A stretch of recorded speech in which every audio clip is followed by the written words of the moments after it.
The temperature dropped to 10 degrees below zero. My adopted daughter Cathy was worried her birth parents in the countryside didn't have heating. She cried and insisted on visiting them. All I could think about was her safety on the road. So after her pleading, I had a driver bring her parents to our home for the winter. But a snowstorm blocked the roads, trapping our whole family in the villa area.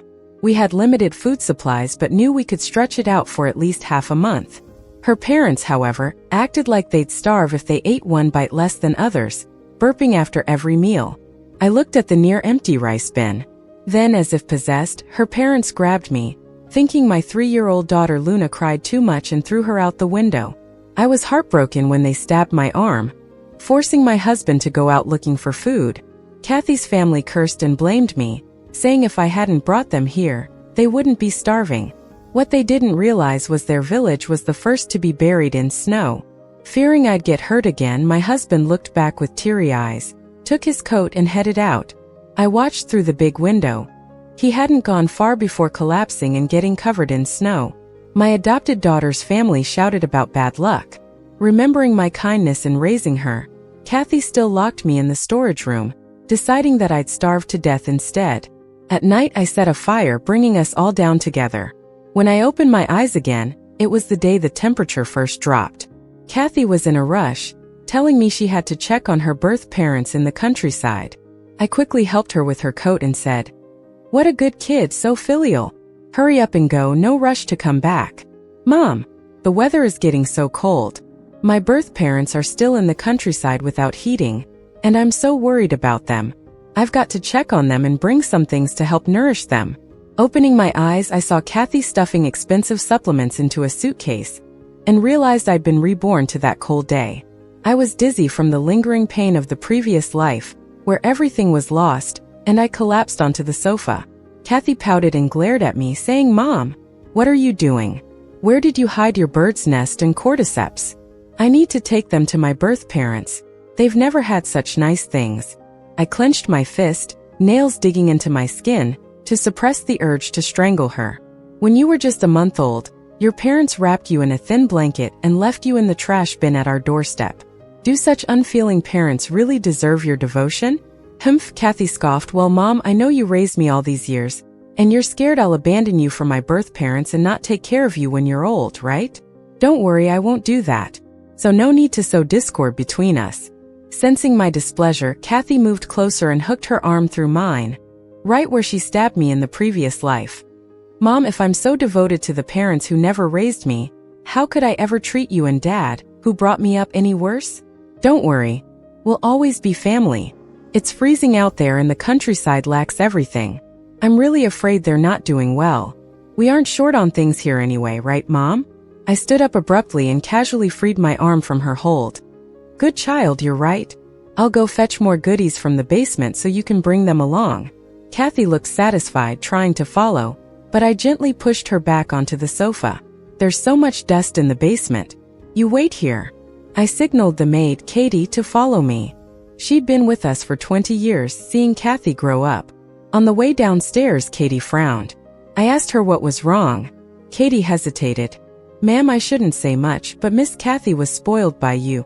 Why is she so ungrateful? Going to see those heartless parents and taking your bird's nest and cordyceps. Such great stuff. Really giving it to her? No way. In my last life I was worried about my child, raised by me, and feared she might face danger alone in the snowstorm. So I agreed to let her parents stay with us for the winter. But not only did they come, also their 2 sons in their 20s. As soon as they arrived, the temperature dropped even more. Traveling became impossible. Before the roads froze, all the security in the villa complex went home. Her family took advantage of their strength, deciding everything in our house. We, including my husband and younger daughter, were pushed into the freezing basement. We'd only be called up when they needed meals. Cathy warmly bonded with them, her gaze towards me cold and harsh. "What's wrong, Mom? I've always lived like this as part of your family, never truly feeling at home. All your sweet talk about me and my sister being your treasures? Lies. I knew you'd leave everything to her, and I was just your play dog. Now that my real parents are here, it's your turn to be the dog." I was furious and helpless. My husband, a gentle and scholarly professor, was no match for them. Watching Cathy say those words almost made me faint. At first, the food lasted, but once supplies dwindled and the cold showed no signs of improving, the family went wild, killing my younger daughter and stabbing me. They forced my husband out, searching for food. I was held back, watching him fall in the snow, my heart torn apart. Finally, unnoticed, I set fire and brought us all to ashes. This time, I'm not letting them take advantage. I'll protect my family and safely get through this winter. Right now, Katie looks sorrowful, as if losing her own blood. I smiled. Don't worry, Katie, no way I'll waste such things on ungrateful ones. Katie's loathing turned into relief, her eyes shining. In the basement, me and Katie were cautiously unpacking all these fancy supplements, carefully taking out the stuff inside. Then we just as carefully sealed up the empty boxes, carried a bunch of them, and brought them to Cathy. Cathy saw us and lit up with a big smile. Mom, you're awesome. Thanks for my folks back in the countryside. I smiled slightly, borrowing Cathy's coat from Katie to drape over her. Hurry and take this. Go visit your parents. If you don't leave soon, it'll be dark. Cathy hesitated. The countryside is so far, how am I supposed to get there? I mimicked her hesitation. Cathy, you haven't figured that out yet? I saw you packing up and thought you had it all planned. Cathy looked a bit embarrassed. Well then, let Uncle the driver take our biggest car and drive me there. I shook my head. The driver has family stuff. He already asked for leave. Actually, he didn't. Right after I came back to life, I decided to give everyone at home, except Katie, a bonus. Then I gave them time off and reminded them to stock up on food. Hearing my response, Cathy angrily pulled out her phone. How can this driver be so lazy? The moment it gets cold, he bails on work? That can't happen. I'll call him back since I need the car today. I stopped her hand from dialing. No, Cathy, the driver has an emergency and can't come back. Cathy got upset, tears streaming down her face. Then what am I gonna do? My parents are waiting for me in the countryside. How can I get there without a car? Mom, you've got to think of something. I sighed. Cathy, you're 18 now. You can do what you want. You don't always need Mom and Dad to figure it out for you. Cathy looked stunned. Clearly, for the past 18 years, I'd always taken care of everything, and she was used to coming to me when things got tough. Seeing that I really had no intention of bailing her out, Cathy threw a tantrum. Mom, then let Dad take me. It's only a 5-hour drive. He can go there and back today and be home by 3 a.m. I laughed bitterly inside but kept a straight face. On such a cold day, she expects someone to drive 10 hours just for her. She's never cared for this man who's raised her. Just then Jackson came downstairs, holding my little daughter Luna. Cathy was about to ask him, but I quickly cut her off. No, Cathy. The weather's too cold, and your dad's been feeling unwell. I worry about him driving for that long. Cathy stared incredulously, tears welling up. Mom, you worry about Dad but not me? You expect me to carry all this stuff onto a bus? I sighed and pretended to be helpless. But Cathy, going to the countryside to see your parents is your own choice. We can't make your dad pay for that, can we? He has his own responsibilities too. Jackson, who had just come downstairs, looked confused. Where's Cathy planning to go? Cathy didn't dare answer. I went ahead and explained everything. Jackson, usually so calm, turned red with anger. Cathy, why do you bother with those heartless parents? Have you ever wondered why they never visited you when you were little, and now they come looking when you're just an adult? What do they really want? Cathy, who had never been scolded by us, flared up. They were struggling financially then, so they couldn't see me. Now that things are better, they want to make it up to me. What's wrong with that? It's you guys who make me sick. Always trying to turn me against them because you're scared I won't take care of you when you're old. You! Jackson shook with anger, slamming the table. I won't allow you to go see them in the countryside. Cathy looked scared but thought we didn't truly care for her. She wasn't about to let Jackson's words stop her from reuniting with her real parents. Suddenly, she stomped her foot like she made up her mind. She grabbed her bags and ran out the door. You can't stop us from being a family again. I'm going home today. Cathy, the snow's too heavy, it's not safe. Come back. Watching Cathy's silhouette disappearing into the distance, Jackson grabbed his coat, ready to chase after her. I held him back. Let her go. Jackson looked at me bewildered. Honey, what's wrong? Cathy is the child we've raised since birth. If something happens to her in this blizzard, what then? After Cathy left, I couldn't hold back anymore and started sobbing in Jackson's arms. I had a dream. You cared for Cathy so much you even brought her parents over. But then the temperature dropped again. We got trapped at home and ran out of food. We starved to death. Jackson patted my back, full of sympathy. I looked up at him. Honey, Cathy's not really with us. Who knows what trouble she brings staying here. Let her find her birth parents. I'm scared my dream might come true. Luna's only 3. Jackson nodded, trying to comfort me. Finally, a weight lifted off my chest. Katie was still busy in the kitchen. I called her over. She turned around looking confused. Ma'am, why are you crying? I shook my head and handed her 20 grand. The weather's too cold, something's up. Take the money and buy as much food as you can, then head home.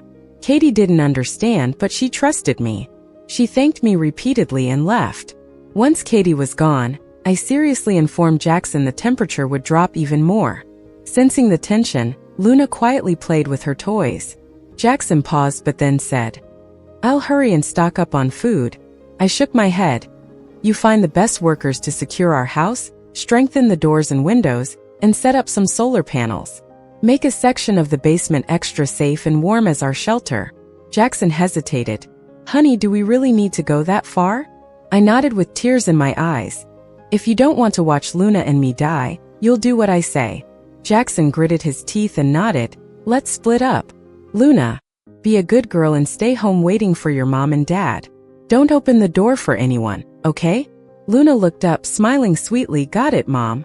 I'll be good. I patted her head and headed out with our family van. At the big supermarket, I used the excuse of donating to poor mountain villages to talk to the staff. I ordered 100 boxes of instant rice, 100 boxes of instant hot pots, 50 bags of rice, and 200 boxes of bottled water. I also got several hundred pounds of long-lasting vegetables, various meats, and spices. When the apocalypse hits, our home's temperature will drop lower than a fridge, so no worries about spoilage. I also grabbed some snacks like cookies and candies for Luna, fearing she'd have a tough time alone at home. Then tissues, sanitary pads, shampoo, and body wash, basically everything we'd need for daily life, I bought in bulk. The supermarket staff kindly offered delivery. I drove them to the back of the villa and filled up half the basement with supplies. I wasn't worried about others getting envious. With few people in the villa area and the drastic temperature drop, no one could even be out and about. After doing all this, I rushed to the mall and bought a carload of warm-down jackets, blankets, thermal underwear, and dozens of disposable socks and underwear. When I got home, the 10 or so workers my husband had hired were still reinforcing the house. Money seemed trivial when it came to survival. I offered to double the pay, hoping they'd finish quickly.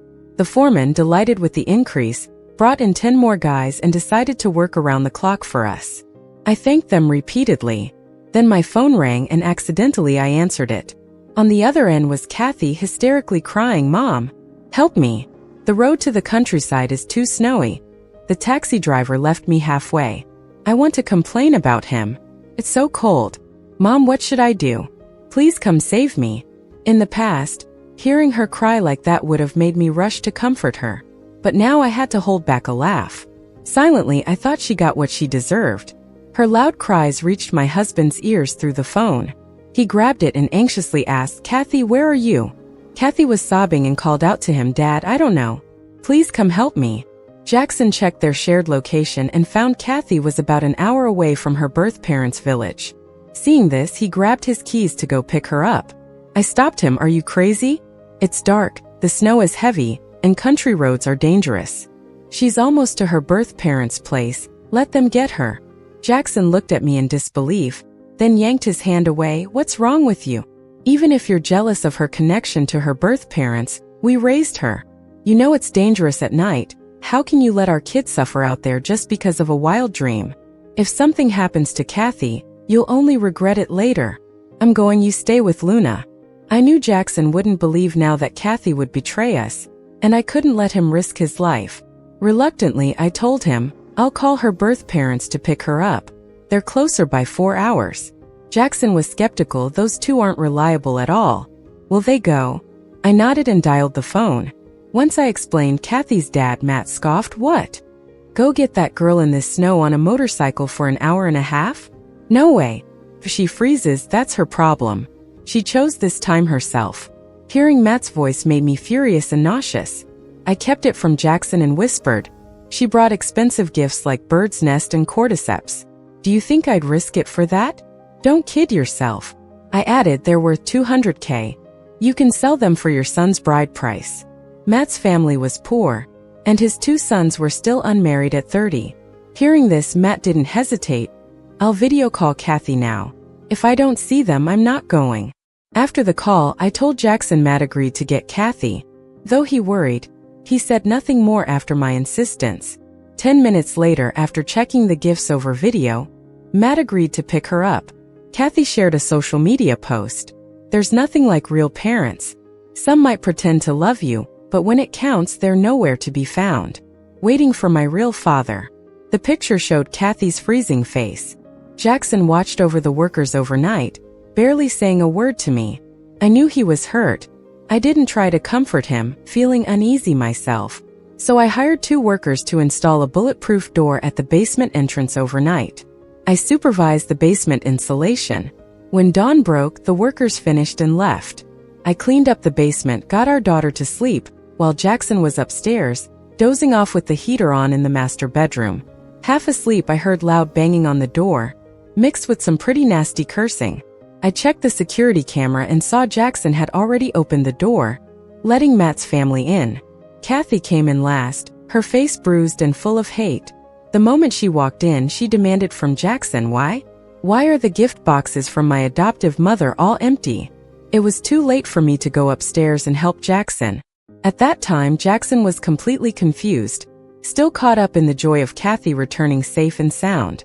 He gawked, empty? Cathy, how did you get hurt? Don't act. Cathy angrily threw the gift boxes at Jackson. The next moment, Matt stormed over, grabbed Jackson by his shirt collar, slapped him hard, then kicked him to the ground. Breathing heavily at the Jackson on the floor, he yelled, spit. I borrowed a van, drove all night just to settle the score with you. How dare you play me? A bunch of empty boxes pretending to be worth tens of thousands? I'll beat you to death. In this heavy snow, I brought my wife and son to come at you. Almost got buried on the way. Cathy said you've got lots of good stuff here. Hand it over to compensate us. Matt, tired from hitting, sat on the ground next to a beaten Jackson, his eyes greedily scanning everything in the house, as if he wanted to claim it all. Jackson, half dead and reaching out for his cell phone, gasped, I'm calling the cops on you. Cathy kicked his phone away. Are you crazy, Jackson? That's my dad. What are you calling the cops for? You stole me all those years, separated us, only caring about Luna, never treasuring me. Now some compensation is cheap for you. Jackson was filled with anguish, more on the inside than on the outside. Just like in my previous life, he never imagined that despite how we carefully raised Cathy, she would not only lack any familial affection for us but hate us to the core. Cathy only saw us as the bad guys who took her from her biological parents. We were so worried she'd feel jealous or insecure, we even gave up a child for her sake, only having Luna at 40 by accident. Ever since Luna was born, Cathy changed into a different person. No matter how much we tried to favor her, consider her feelings, she always thought we were faking it. So when her biological parents showed up, she couldn't wait to reconnect with them. She'd never know that the goodwill from her biological parents was all bought with our money. We paid them to keep the truth from her and treat her better. In hindsight, it's enough to make me want to slap myself. Before Jackson could speak, Cathy led Matt into our master bedroom like she had won a prize. Through the master bedroom camera, I clearly saw her open the safe, handing over the cash and all my jewelry to Matt. She looked at Matt hopefully. Dad, with all this you guys won't have to suffer anymore. We can finally be a family again. Matt, his eyes shining with greed, laughed heartily, patting Cathy's shoulder. Good. That's my good girl. Then he eyed my villa greedily. This house looks pretty good. After that, Matt went downstairs, pointing at Jackson, ordering his 2 sons, Ken and Ben, throw this guy out of our house. Jackson couldn't believe it. Matt, you're breaking and entering. That's illegal. Matt let out a cold laugh. If you dare call the cops, I'll report you for kidnapping my daughter. Let's see who suffers more. Jackson struggled in vain, tossed into the freezing snow by Ken and Ben without even his coat, shivering and banging on the reinforced doors and windows. Cathy, seeing this, for once showed a hint of fear. She tugged at Matt's sleeve. "It's so cold outside, what if Jackson freezes to death?" Matt snorted with laughter. "Wouldn't that be better? Then no one would fight us for the villa. If it's so cold and he doesn't go find somewhere warm but insists on staying here, how's that my fault if he freezes? Is it because you're still fond of him because he raised you all these years?" Cathy quickly waved her hands, distancing herself. "He's not even my real dad. What happens to him is none of my business." Jackson's knocking was getting weaker, tears and snot freezing instantly. I knew he couldn't last much longer, so I risked getting caught to sneak from the basement's back door to get him. Telling my daughter to stay quiet, I wrapped myself in the thickest down coat and stepped outside into the snowstorm. What usually was a 20-meter walk took me ages. I finally saw Jackson, half buried in snow outside the door. I hid at the corner, throwing small stones I had prepared at him. Jackson finally responded, painfully turning his head, meeting my eyes. I waved at him urgently. Quietly approaching, he half spoke, half scolded, "Why did you come up?" I sighed, seeing his frostbitten face. "Stop talking, let's go." I led Jackson back to the basement, locking the door securely. That door was reinforced too, no way to open it from the outside, and soon enough the snow would block it too, so we were safe.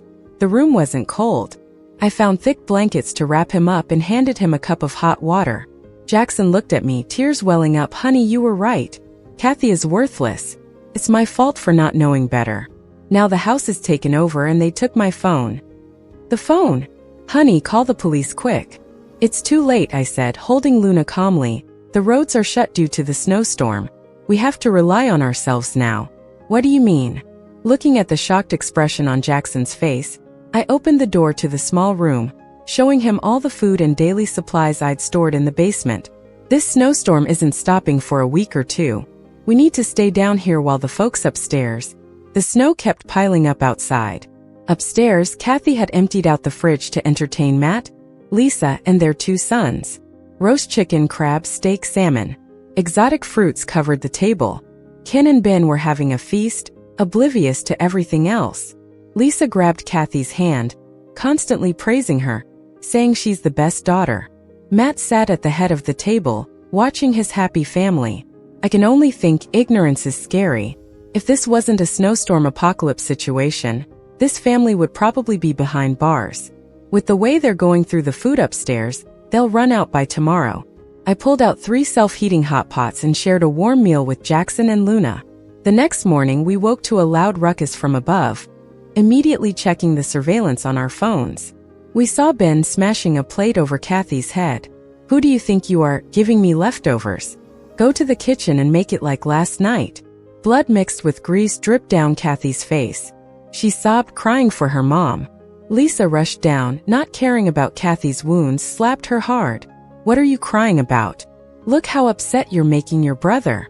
Ben Vine, Mom. This girl gave me leftovers. I was speechless. A day of good food and they think they're royalty? The leftovers were still premium stuff, yet they acted as if it was beneath them. Cathy's face and head burning with pain, she got yanked by Lisa again. "You've lived in luxury for 18 years and now we finally come, you give your brother leftovers? Have you no heart?" Cathy, never treated this way, was stunned and couldn't even process being angry, nervously explained, "No, Mom, we're out of food." Just coming down the stairs, Matt slammed the table. "Out of food? Can't you go out and buy some?" Finally, their gaze shifted to the window, noticing the snow was halfway up the floor to ceiling windows. They were trapped. Cathy's family, eyes wide with fear. Lisa, slapping her thigh, cried out, "Oh my God, this snow's going to bury us and we're out of food. We're going to die here." Then Lisa's face twisted viciously, pointing at Cathy, cursing. "It's all your fault. You insisted there was valuable stuff here, dragged us over, now we're stuck. This is all on you." And Lisa started beating Cathy. Cathy, bruised and unable to escape, screamed in agony. "Enough." Matt finally spoke up after being silent, and Lisa stopped. Cathy, in pain, tried to suppress her crying. At this point, Jackson sided with me, feeling no sympathy for her, thinking she got what she deserved. Matt stared at Cathy. Is there really nothing left? Terrified, Cathy racked her brain and pointed toward the basement. There must be something in there. My heart tightened. Catching Jackson's eye, neither of us dared to breathe. Normally, Cathy looked down on the basement, thinking she, as the daughter, shouldn't touch such a dark place. But now, desperate, she lunged at the basement door, opened the old outer door, but found another solid door inside. Cathy was shocked, but Matt, smiling with greed, threw Cathy aside. There's got to be something good in there. He questioned Cathy. Is someone in there? Cathy, beaten and on the floor, shouted through gritted teeth. My dear Mom, is that you? Aren't you the one who loves me most? Why hide and not save me? Her words turned into a roar. She pounded on the basement door. Get out here. I covered Luna's ears, comforting her. The door's thick. Bad guys can't get in. Matt set Ken and Ben to work, hacking at the door with kitchen knives for days, until they ate all the leftovers, plates clean spotless. But the door didn't budge. Cathy, receiving no food, was on the brink of starvation. Matt fixed on her, yelling at the basement door. If you don't open up, I'll throw your daughter outside to freeze. Counting to 3. 3, 2, 1. I remained silent. Matt crazily dragged Cathy, opened the window and tossed her out. Cathy's frantic cries reached through the walls. Mom, I'm sorry. Only you love me. They just want money and beat me. I'm sorry, please save me. Her voice dwindled to a whisper. Matt banged on the door. Your daughter's dying. Open up or she'll be dead. I clenched my fists, nails digging into palms, fighting the urge to kill her myself. I wouldn't risk my life for someone so ungrateful and venomous. But Jackson wavered. He turned, putting on a coat to go out, and I knocked him out cold, tying him up. I couldn't let my child face danger. Jackson couldn't save Cathy. When I knocked him out, I was ready for him to be angry at my cold heart. Maybe even divorce me once this apocalypse ended. 3 days passed. Suddenly I heard a dull sound. I quickly grabbed my phone and checked it, finding that the starving Ken and Ben had thrown Lisa and Matt, the couple, out. Go find something to eat and come back? Or you can just die out there. No matter how much the couple cried and begged outside, Matt and Ben didn't soften at all. Realizing the situation, they went out trying to find a way to survive. But soon they disappeared into the heavy snow. Outside, Ken and Ben were too hungry to shout anymore. They were crying uncontrollably, banging on the door, begging me for something to eat. I knew if I fed them, it'd be the end of my family of 3. So I stayed firm. Jackson hadn't spoken to me in 3 days. I turned around and saw tears in his eyes as he looked at me. Confused, he suddenly hugged me tightly. Honey, I had the same dream as you. It's true, right? Thank you for saving me. Thank you for protecting our daughter. I won't soften my heart for that family. This time I'll make sure to protect you and Luna. We will make it to sunrise. I hugged him back, tears streaming down my face. Another month passed and the snow finally stopped. At my house there were 5 bodies, 3 men and 2 women. I called the police and explained everything to them. Then I sold the villa and moved with Jackson and Luna to a warm city to start a new life. The end.